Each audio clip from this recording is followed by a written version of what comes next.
Hello everyone, Dr. Vaidya again here. Welcome back to another episode of Aura on Air. We're joined by Dr. Undavia. Thanks for having me. Dr. Undavia is a double-boarded plastic surgeon and ENT. He's also co-owner of NJ ENT and Facial Plastic Surgery, and we're very happy to have him today. Today we're going to be talking a lot about just full face rejuvenation versus plastic surgery. So I know at a previous episode when we talked about nose jobs, rhinoplasty versus fillers, we had yielded a lot of questions from Instagram and just kind of discussed, what a lot of our patients want to know.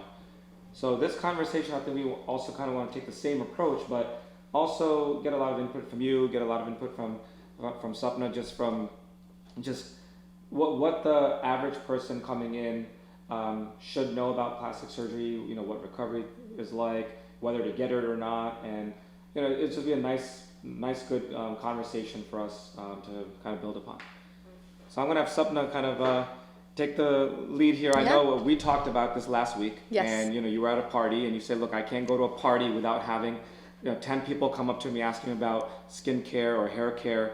But recently you had conversations about plastic surgery. Yes. And tell us a little bit about that and what those conversations were. So I'm in my early 40s, South Asian female, and I have a ton of friends who are in my age group, and they're kind of going back and forth on, is the approach going through lasers, is it fillers, is it Botox, is it plastic surgery, is it facelifts? And, so they're always constantly asking, like, well, what's the most natural approach? And obviously in our industry now, natural is the buzzword, right? You're seeing a lot happening in Hollywood where everyone's dissolving their fillers and they want the more natural look. I guess for you, Dr. Undavia, when a patient comes in and says, well, I want the most natural look or natural approach, but they're obviously coming and going like this, how do you navigate that consultation? Well, the first thing to understand is that people have a different idea of what they want in their mind compared to what you want for them. We find this with noses, we find this with the whole face, everything. What you think would look good on a patient might not be what they think looks good on a patient. So you have to listen to what they want. And then they have preconceived notions about what they're doing here when they talk to you about changing their appearance, right? So plastic surgery or anything that we do with dermatology is changing the appearance. Plastic doesn't have to necessarily mean bad or have a bad connotation. It's plasticity. It just means to change. So when you talk to the patient, it is always first about their own anatomy and what they want. You just have to kind of listen to them and see what they want. And then afterwards, you tell them what's an option, what's available, what's a realistic result, and to kind of manage expectations. If someone who is 85 coming in here and then she points to her granddaughter and says, I want to look like that, you got to have a real conversation about that. Or if somebody who has, it doesn't matter. You have to have real expectations. Then you can have a real conversation about what to do.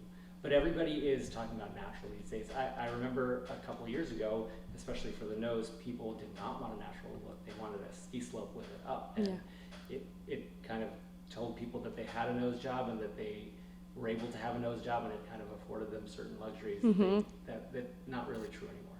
Yeah. Now, what do you do when someone comes into you with unrealistic expectations, or nowadays with Snapchat filters and Instagram and social media, they come in and say, I want to look like this person, or I want to look like myself but with this filter. How do you handle that consult? Because a lot of times it's a result that may or may not even be achievable. Yeah, it is scary sometimes when somebody comes in and says, this is the filter I like and that's what I want to achieve, because that filter has so many algorithms in it. They are changing things that would never be able to be changed in real life. And in real life, when you look, I just think about this setup here. In real life, when you are seeing somebody, you're really looking at contrasting images. You're looking at a light color versus a dark color, and it's about shading, and it's about all of those things that a filter can change with a click, and we can't do that in real life. So one of the things you have to do is say, listen, I can do this, but I can't do that. If you're able to show them on a picture of somebody that had something similar, because I know you both are so busy doing this, you probably have photos saying that this is what I did for this patient, and this is the result that we can achieve, and I think this is realistic for you.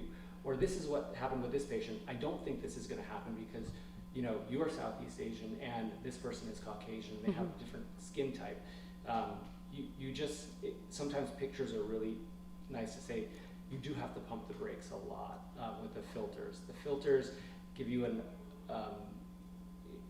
I talked to you about this last episode where we said, we have a computer program that we can show you the result, because patients will come in and say, I want to look like that. Like, I want, Ariana Grande's nose, or I want this. Yeah. I want that. So in that case, you say, that is a beautiful nose on her, but on you, let's show you a more realistic result that you could wrap your head around and see if you like that, and you draw it on their photo or something like that.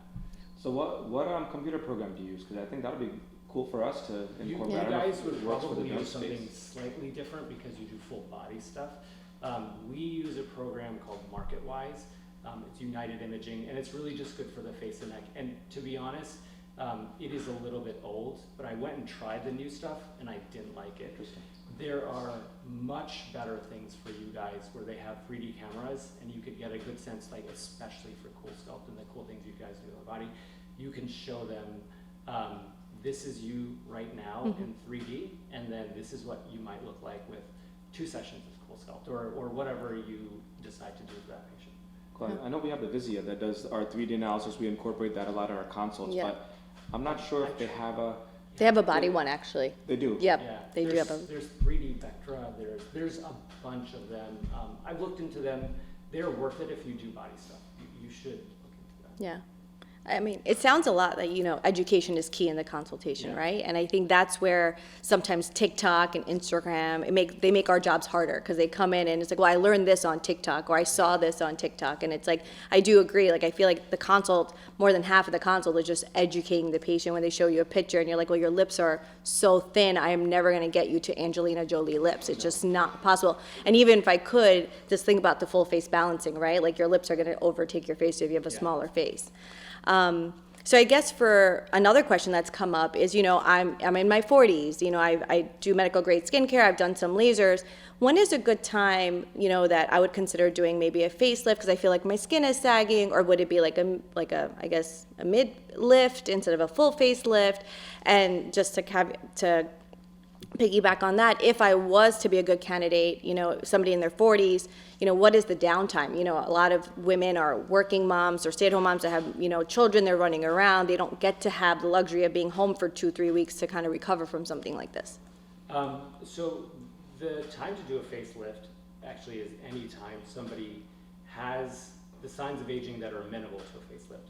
In their 40s, they typically don't have anything that's going to be a good, so the bang for your buck, you're not going to get that wow result in your 40s as you would in your 50s or 60s, just because you have a tight jawline already. Right. So I actually refer them back to you because you have all these devices here where you can tighten the skin in a non-surgical way. If somebody does have signs of an aging face that isn't amenable to a facelift, and for most of those patients it's jowls. Okay. That's the big one, and then the sagging platysma with the extra skin here.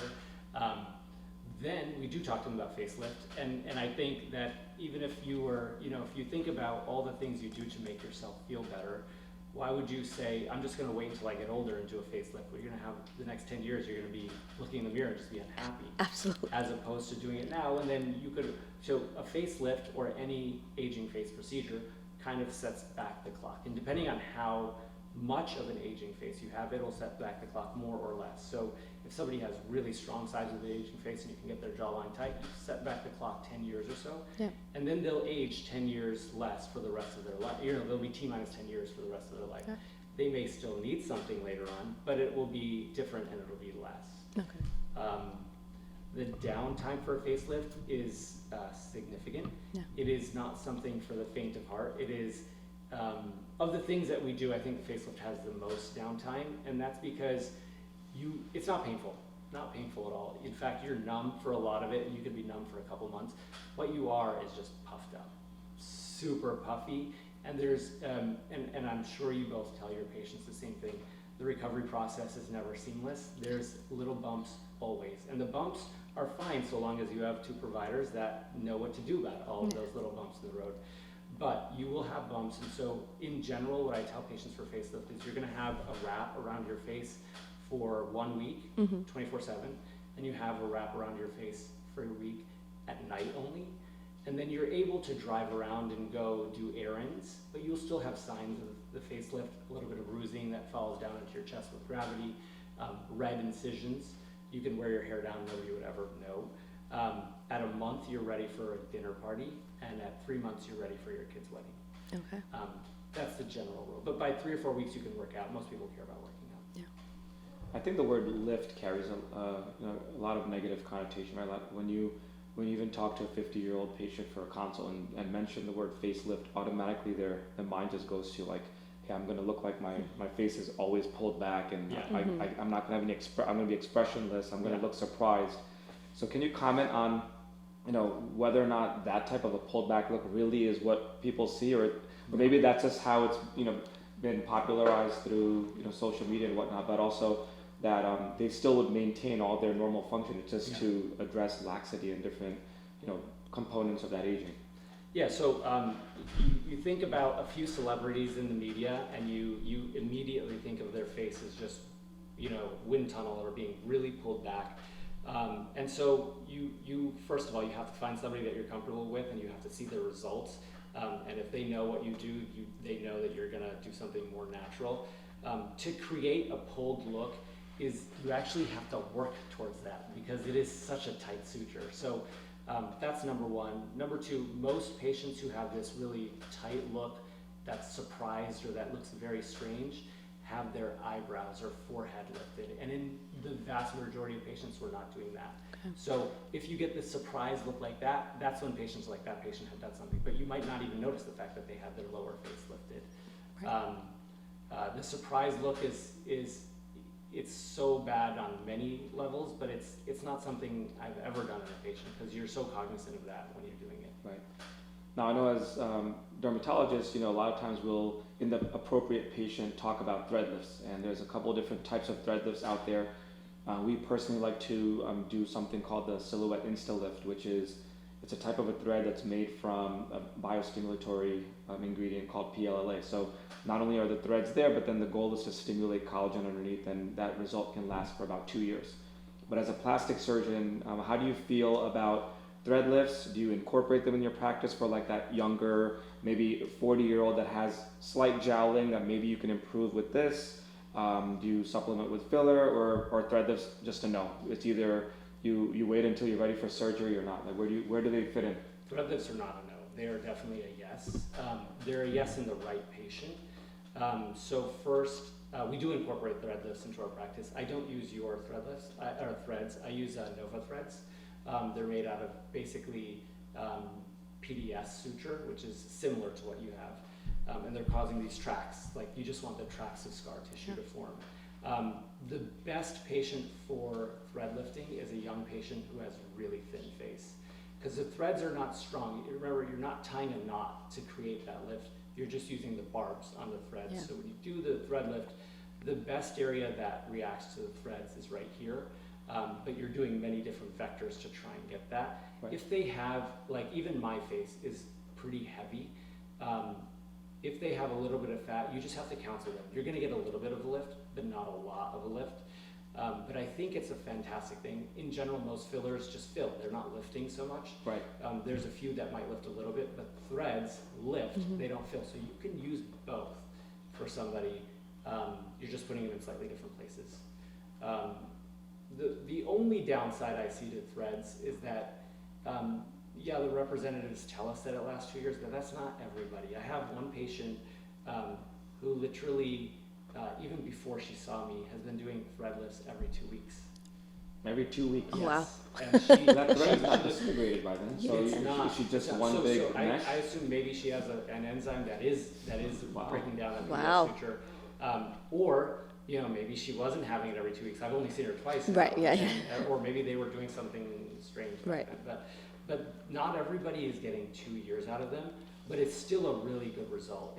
If somebody has a lot of skin and a lot of weight to their face, it's not going to work that well. And I'm sure you hear this, and we hear this literally every day. So, Dr. Undavia, I get a facelift done and that's it, right, for the rest of my life? I'm good, right? No more anti-aging stuff ever. No. Right? That's when I send them back to you and say, there's no way you're going to last this good without it. Yeah. Without the skincare. Yeah. Absolutely. Yeah, I think that's where we come in. Like we really try to supplement, whenever we are referring patients to Dr. Undavia, a lot of our surgical colleagues, that underlying medical grade skincare, the need for toxin to relax muscles, the need for filler to address volume, that is still going to be there. Lasers to kind of stimulate collagen or resurface the skin, that's going to play a role, right? So especially these facelift patients that have crepey skin, you could get the jawline the way you want, but if they have that crepey skin, they need you to tighten that or to make it look a little bit smoother. That will help a lot. Right. And that's one thing I like to stress to patients. Like, look, we're aging every day. You can only turn back the clock, but you can't reverse it indefinitely. You're always going to have to keep maintaining it, right?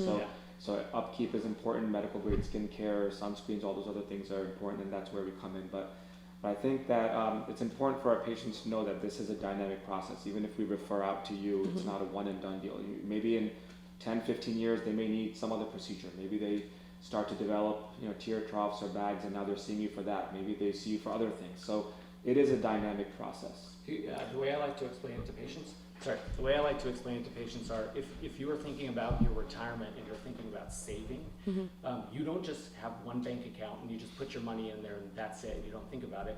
You try to invest in a house. You have a retirement account with your employer. You have a bank account. You might buy some knickknacks that you give to your kids. There's many ways to build wealth or savings. It's not just one bank account, and you're doing that through your lifetime.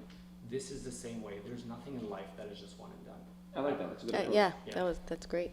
And I think you also discuss like the fillers, the Botox, it's like we always get if I do threads then I don't need anything else, right? And it's like all these different modalities play a role. Yeah, and it's really a comprehensive approach more than just saying, surgery or just threads or just fillers. Fillers, give you some volume. Toxin will relax the muscles, surgery or threads may lift or tighten a little bit. So, because we get that all the time. It's like, well, if I just do Botox, then I'm good. And it's like, well, your muscles and your wrinkles may go away, but what about underlying sun damage and texture? And so I think, for me, in 8 years, I'm going to, submit some 2 to 3 weeks of PTO and go see Dr. Undavia. The other thing I was going to say, which is super important, is that when you talk about like this whole thing, this idea of needing many different treatments, I totally forgot. That's okay. We'll cut that out. Happens to all of us, How are we doing right? on time? 19. Oh, perfect. So that's perfect. Yeah. In a minute or so. Yeah. I had a great thing to say, actually. What were you? The different So you- modalities, like I'm toxin, gonna filler. come see- yeah. And then I ended with I'm it going to comes take to- 3 weeks of This is PTO. Yeah.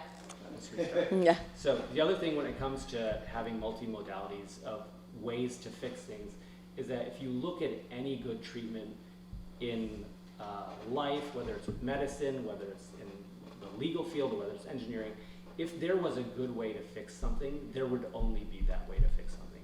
So if Botox did fix everything, we would never even know about fillers. We would not know about facelifts. We would not know about any of this stuff. Because everything has its pluses and negatives, or because it only addresses certain issues and everybody's different, we have all these multimodalities, and everybody needs like a mishmash of all of it. Very well said. Yeah. And I think, over the years, we've cross-referred a ton of patients and we'll continue to do so. Maybe we'll see. And if our viewers want, but one day we do a joint collab somewhere, maybe a joint open house, we'll see. That would be Yeah. amazing. Yeah. If the viewers want it, we can deliver that. We'll Absolutely. see how that goes. We'll think but- about it. But as always, if you guys have any specific questions you'd like to hear about, either from ourselves or Dr. Undavia, feel free to reach out on our social media outlets. Any future topics you want to hear about, please let us know. Otherwise, that's all we have for today. Thank you for tuning in. Thank you.